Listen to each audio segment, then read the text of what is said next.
It is good fun. So Rapha, how are you? I'm doing pretty good. Obviously, just waiting to play in the finals today. Should start at 4:45 is what they told me. Yeah. So right now, just sitting and waiting game. Been trying to catch some of the nice TDM matches that have been going on, and really looking forward to hopefully catching some really nice playoff matches today. Yeah, well, I think I remember them saying you have 30 minutes warm-up regardless, so you should be fine once you get sailed into the main stage anyway. How have your matches gone overall in this tournament, do you feel? Have you played to the best of your ability so far? Have you still got something left in the bag? Do you mean for duel or for TDM? For duel right now, because obviously you lost in the group stage early on to some of the players that are now out of the tournament. Mm-hmm. So what are your thoughts? My thoughts are for duel. I really don't think that as far as say aiming and execution-wise, that I performed my best yesterday. I did not. But despite my level of play, I managed to do a really good job of hanging in there and not giving up on myself, even though I was really struggling, and just finding a way to grind it out and to find a victory. You know, like so many close games yesterday, and some very frustrating moments, but also some very relieving ones.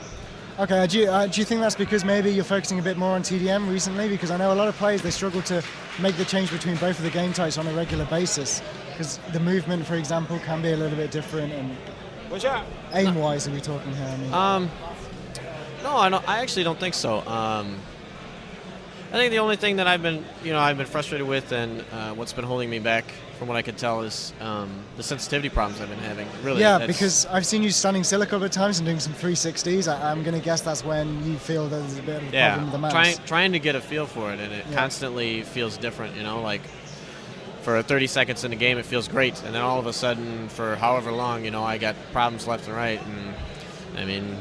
Yeah, that's been for a few tournaments now as well, hasn't it? Yeah, but it feels worse this one since the last update they did, where they added all this extra stuff, which really is not necessary. Yeah.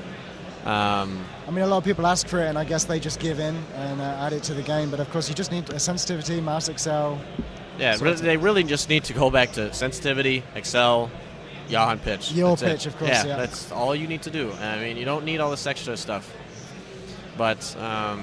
Obviously, I don't make the game. I can't control that, but it's definitely made it very frustrating sometimes. And I think yesterday too in TDM, because there were situations where I should have had easy kills or easy situations to help teammates out, and I definitely take the burden of some situations where we failed in. I'll take responsibility for that. I screwed it up, and part of it is to deal with that. And I feel like maybe things could have been differently. If I was. Feeling on. Again. Yeah, because if you look back to UGC, for almost all of that tournament, everything felt great, and my aim was it's probably the best I aimed overall consistently during a tournament, and if I would have been playing like that, I really think could have done some really good damage yesterday. Yeah. And I'm just trying to think what I was going to ask. Oh yeah, that's it. We've taken a few videos around the venue, and people have been complaining, or not complaining, but mentioning the 4x3 resolutions that people are using. You play on widescreen. Actually, what I do, if I can with monitors, is I'll play 4x3, but I'll make it stretched to widescreen. Oh, okay. So the model is actually pretty big, and the FOV I use is 103. But when you play on widescreen, the FOV goes down. Technically, if you scaled it or something like that, it's something like. Let me see if I can put this into correct terms. If back when I was using FOV 110 on 4x3. If you use 110 on widescreen, you can see as wide as... let me flip that around. If you use 103 on widescreen, and you have if you have 110 on 4x3, you can see just as wide that way. Yeah. Okay, so like that. So, it can be an advantage, but now I'm down to 103, so now I can still see, I see a lot, and the models are pretty big, but it's not too in my face. Yeah. I really like the feel of it and how it is, because for some reason it just feels really funky in widescreen sometimes. You've got a bigger model on the screen and easier to aim, I guess. That's what it comes of course. But there have been a couple widescreen monitors where I will play in widescreen because it feels smoother and more comfortable.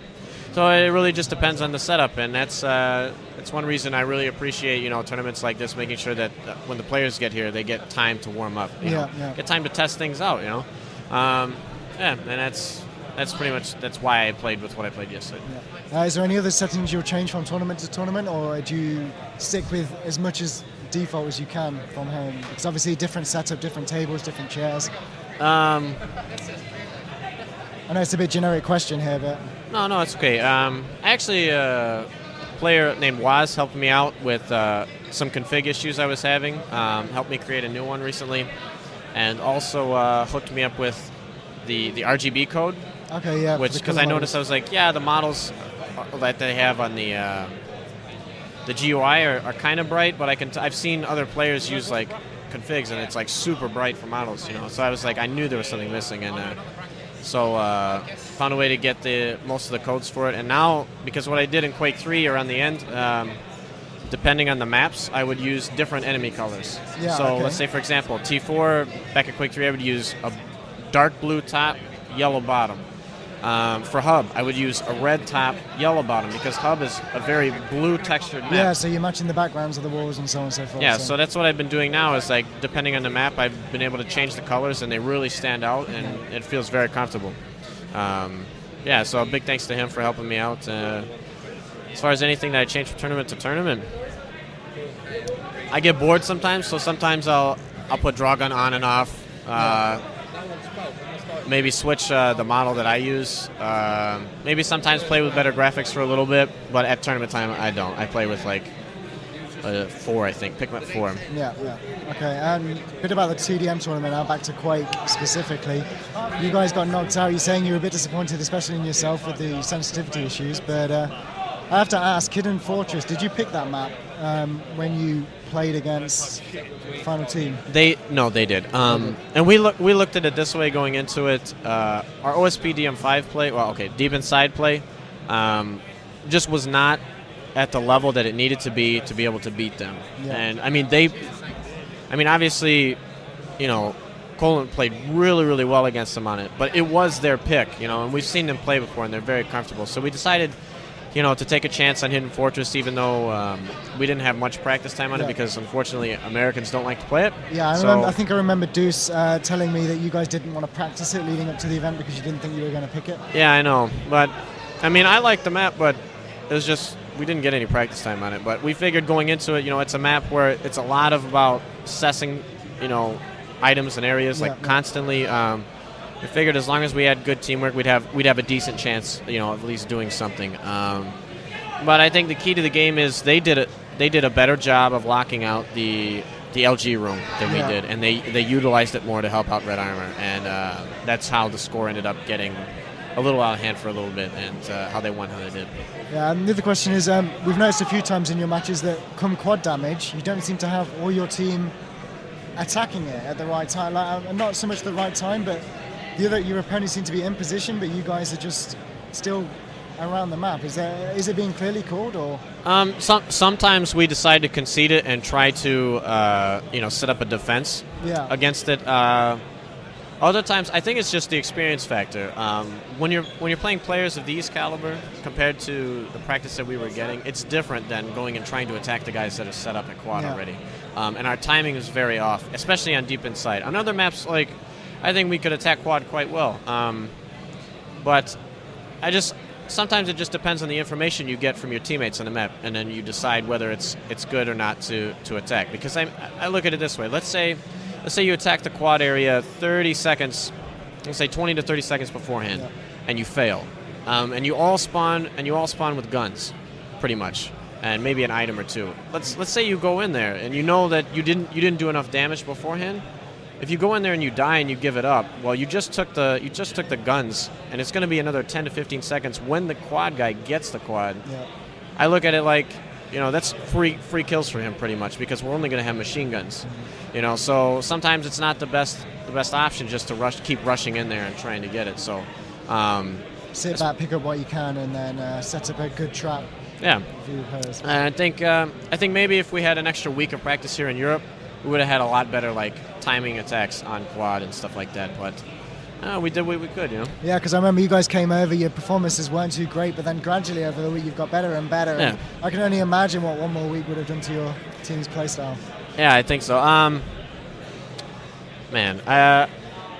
We really improved on Grim Dungeons, Realm of Steel Rats, Dreadful Place a lot, and Purgatory were probably our 4 strongest maps. Intervention and Deep Inside, we would need that extra week for that really good work. Especially for a team like Colwyn, I suppose, that are so practiced on those maps. Oh yeah, definitely. Okay, let's go towards the duel. I don't really want to tempt you too much, but is there any maps you don't want to meet Cypher final? Well, it doesn't matter. It's best of 5, so but I have no choice. In the order of maps played, if you were to take it in a best of 3, for example, which would you want to avoid most? Or are you not prepared to... It depends. That's an interesting question. Yeah. Because obviously it can affect your mentality going into the next map and the next map. So I think it depends on how my shape is. If I'm playing really solidly, Hectic is no problem for me. I love Hectic when I'm playing my game. Yep. I'd say, but if I'm playing, just decent, I'd say that or Arrow Walk, because his Arrow Walk game can be very, very effective at times. He plays really, really well on it. We've had a lot of really close and good games on Arrow Walk. He's always strong on it, especially his defensive game. His defensive game is very, very good there. But yeah, I like my chances on Lost World, Furious Heights, and Toxicity. So, and it'll be very interesting if we play Toxicity within the first 3 maps. I haven't seen him play it. I pretty much have a judgment of how he's going to play it based on his play style, but you never know. And because that map is really determined on the first kill, like how it happens, whether if you die, you deal enough damage or not. Because if not, they can get that, the Ring of Death very early and very, very difficult to get out of it. So, which could put a lot of pressure on the down player. So it'll be a very interesting final, Yeah. I'm really looking forward to it. Right, 2 more questions. Firstly, if there's any Quick Live players here that are new to the game and they're wanting to get into they want to practice duel and get into the game type, what map specifically would you recommend they were to learn first? Tourney 4. Vertical Vengeance. And the reason why I suggest this, and I've been saying this for a long time, and unfortunately players that I've seen in the States that are trying to get better, most of them don't take the advice, because Tourney 4 teaches you all the fundamentals of reading the opponent, positioning, especially positioning, teaching you that positioning is gold. And there are so many situations where you may be down, but positioning will turn your favor, and it's just, I think out of all of the maps, it's so unique because it's the one map that you don't really have a flow to it. There's no rhythm. It's constantly changing. There is no set strat that you do, because it all depends on how the player's playing it. But if you look let's say ZTN, Cooler plays it his one way, and he plays it all the time. He just runs the map and runs the items, and then he tries to do damage in between, or catch people at the items, and that's about it. And it's very effective, but it's one of those maps where he can get in a rhythm. And other players, they can do the same on other maps. But T4, it's very, very difficult to do so because of the multi-layers of the map, how quick you can get from one area to the next, big positioning constantly changing, especially with the weapons and being able to deny weapons. Because if you look at the rest of the maps, rail comes up every 5 seconds, but on T4, you can actually control it, compared to the rest. So it's a very unique dynamic compared to them. So I would suggest T4 as your map to try to learn dueling. I'll try to give a top 3. T4 will teach you positioning the best. Lost World will teach you how costly mistakes are, and will really help your defensive game and being able to predict where players are. It'll really help you out. That one map where you have to focus on where they're at all times. And and then I'll say Arrow Walk. Well, Arrow Walk, it's got to be, hasn't it? Because Arrow Walk, there is more fighting on Arrow Walk, and it can teach you how to expect everything. Constantly expect fights and how to either evade them or punish them based on what's going on. And yeah, I'd say those 3 maps are what you would need to learn first. to get you into the game. Yeah. All right, so for those watching, you know what to play now. Finally, you've played CTF at QuakeCon, you played TDM here at DreamHack. There's a QuakeCon coming up. What are you hoping most for if you were going to play one?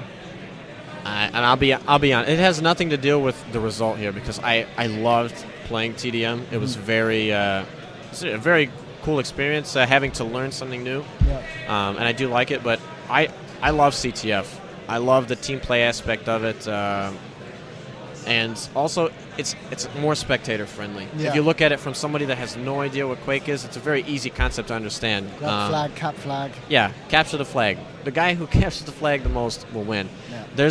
It's so difficult, and I mean, you and Disrepute do a great job of casting for TDM games. But even still, it is very difficult to break down strats, to be able to explain it. Like, you really need to have stills of the game, not while the game is going, to be able to fully I agree explain. entirely. Yeah.